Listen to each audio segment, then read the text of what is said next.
पाचवी चिठ्ठी आहे हतमाळी.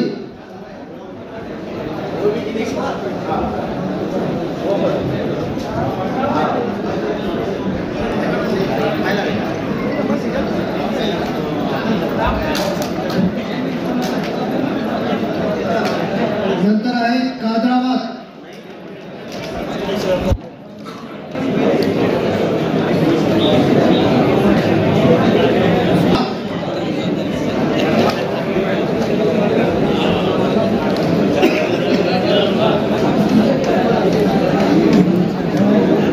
नंतर आहे अडगाव बुद्रुक.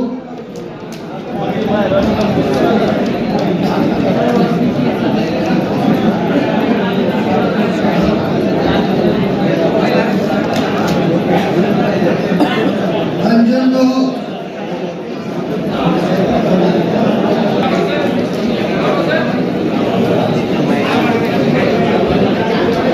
रायगव्हाण.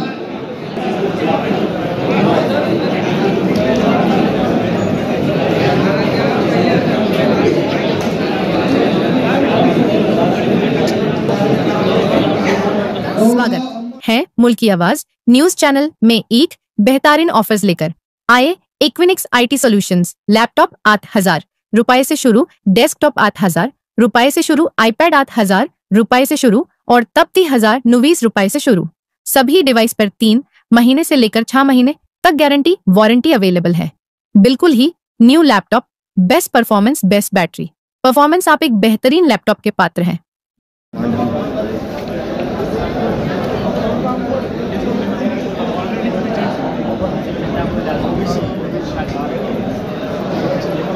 पिंपळगाव पांढरी.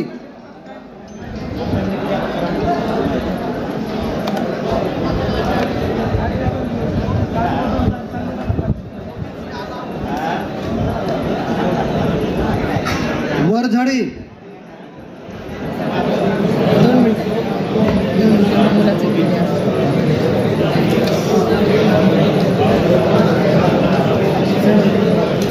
वडखा. वडखा. महिला.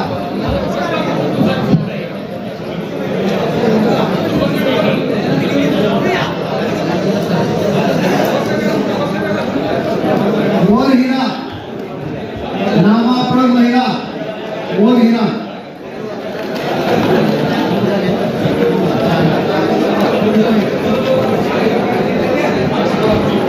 नामाप्रद महिला.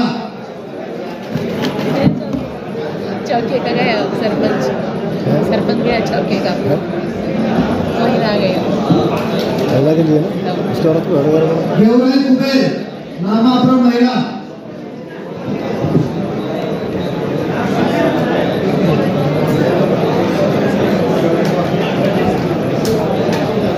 वरझडी. नामाप्रद महिला.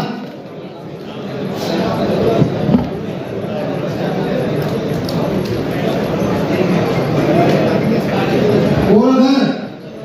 नामाप्रद महिला.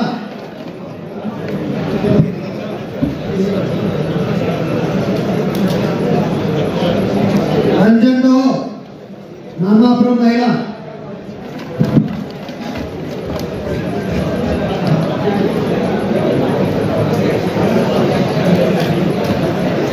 मानकी. नामाप्रद महिला.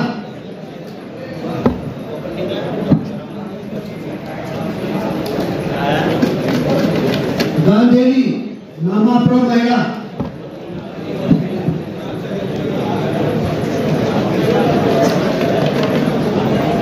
हतमाळी.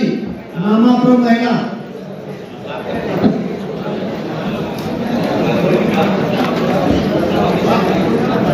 दौलताबाद. नामाप्रद महिला.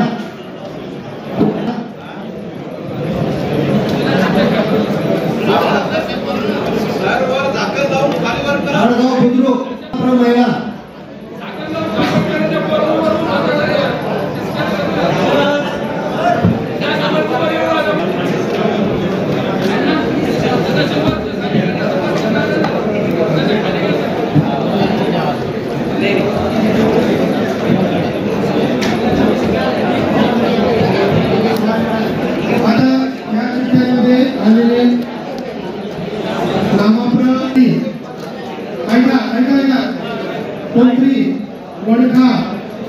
मोरहिरा चौका गेवराई कुबेर वरझडी कोळघर अंजनडोह मांडकी गांधेली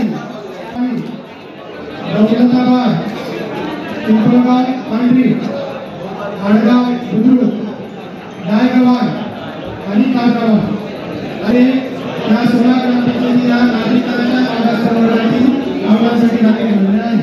रेडी सगळं रेडी. चला बोला. माझं नाव गजानन जगन्नाथ तारे, राणा रोड, जटवाडा रोड.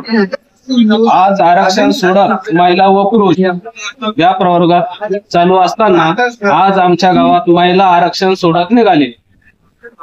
तर गेल्या पंचवर्षीला पण सुची जागा असताना ओर गावामध्ये आम्ही महिला पदाला ठरवत होतो.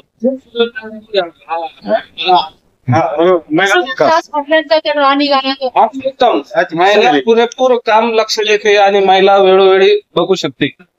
मला अगदी योग्य वाटतं. सरकारचे हे निर्णय बद्दल आपल्याला काय वाटतं? सरकारचा जो निर्णय हा महिलांकरता होता, 50% महिलांकरता जागा देणार आहे, योग्य वाटतो आम्हाला तरी. ग्रामपंचायती करतात, तर त्याच्या संदर्भात आपल्या मत काय, आपण समाधानी आहात? कसं त्यांनी पाहता? आरक्षण जे डिक्लेअर केलं अगोदरच त्यांनी पूर्ण शहानिशा केली.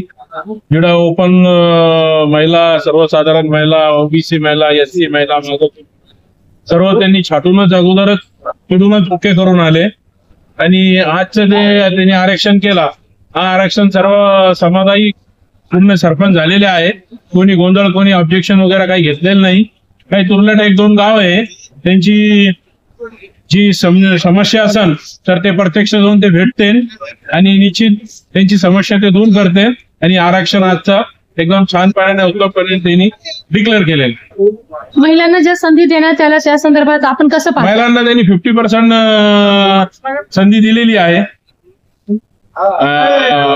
114 ग्रामपंचायत पैकी 115 ग्रामपंचायत पैकी 50% महिलांना त्यांनी संधी दिलेली आहे. सर्वसाधारण मध्ये 31 महिला घेतले, 31 पुरुष घेतलं आणि मागासवर्गीयमध्ये त्यांनी 10 पुरुष आणि 9 महिला घेतले. ओबीसी मध्ये त्यांनी 31 मध्ये 19 महिला आणि बाकी पुरुष घेतला. एकदम अतिउत्तमपणे त्यांनी आरक्षण केलेलं आहे. आणि काही लोक नाराज झाले असत तर ते प्रत्यक्ष भेटून किंवा तक्रारी हरकती असतील ते मार्गी लावतील. नगर तालुक्यामध्ये 115 ग्रामपंचायतचे आरक्षण सोडण्याचा कार्यक्रम पार पाडलेला आहे. त्यामध्ये 115 ग्रामपंचायतीपैकी अनुसूचित जातीसाठी राखीव व 3 अनुसूचित जमातीसाठी राखीव आणि 31 ग्रामपंचायती नामाप्रसाठी राखीव आणि 62 ग्रामपंचायती सर्वसाधारणसाठी राखीव याप्रमाणे आपण सोडत काढलेली आहे. या सोडतीमध्ये सर्व ग्रामपंचायत सदस्य, गावकरी व तसेच लोकप्रतिनिधी आणि सर्व नागरिक आणि मीडिया पर्सन पण सर्वांनी उपस्थित होते. या सर्वांचे प्रशासनाच्या वतीने, तालुका प्रशासनाच्या वतीने धन्यवाद व आभार मानण्यात येते. तसेच माननीय उपविभागाधिकारी यांच्या अध्यक्षतेखाली आजची ही सोडत पूर्ण झालेली आहे. त्यामुळे सर्वांचे आभार आणि धन्यवाद. महिलांना आरक्षण 50% शासनाने केलेलं आहे. शासनाने जे आरक्षण दिलं आहे त्याचं स्वागत आम्ही करतोय. परंतु पूर्ण तालुक्यात छत्रपती संभाजीनगर औरंगाबाद तालुक्याच्या आज 115 ग्रामपंचायतचं आरक्षण काढण्यात आलेलं आहे. यामध्ये सगळा प्रशासनाकडे एक चूक करून घेतलेली आहे. नियमाप्रमाणे कोणतीही कारवाई केली नाही. फार माझे गावाचं एक उदाहरण देतोय मी की माझं गाव आज 2010ला ओबीसी साठी होतं आणि आज पात्र होतं परत ओबीसी साठी. परंतु यांच्याकडे काही नियमावली आणि काही कार्यक्रम नाही आहे. गाडेजळगाव एक गाव आहे जिथं 3 वेळेस ओबीसी निघण्यात परत ओबीसी देण्यात आलेला आहे. ज्या ठिकाणी काही ठिकाणी ओपन गावावर अन्याय झाला, काही ठिकाणी ओबीसी गावावर झालाय. तर मला हेच म्हणायचं आहे की माननीय जिल्हाधिकाऱ्यांनी परत पुनर आरक्षण सोडीत काढावी. यामुळे तालुक्यामध्ये एक निराशाजनक मेसेज गेलेला आहे. चांगली पद्धत अवलंबून करण्यात आलेली नाही आहे. मी माननीय जिल्हाधिकाऱ्यांना परत विनंती करतोय की आपण आरक्षणाची परिपूर्ण तपासणी करावी. SDM साहेब, माननीय तहसीलदार साहेब यांना परत आदेश देऊन परत आरक्षण सोडीत काढावी. आरक्षण निराशाजनक आहे, अन्यायजनक आहे, पूर्ण घोळ आहे. ज्याप्रमाणे यांच्याकडे 1995च्या दस्तावेजप्रमाणे त्यांनी कारवाई केली आहे. ओबीसी समाजावर दोन सलग आरक्षणाच्या याने 2010ला ओबीसीचं आरक्षण असताना आता परत काढण्याची गरज होती, ती काढलं नाही. आम्ही आजच्या आरक्षण सोडीचा जो झालेला आहे त्याचा निषेध करतो.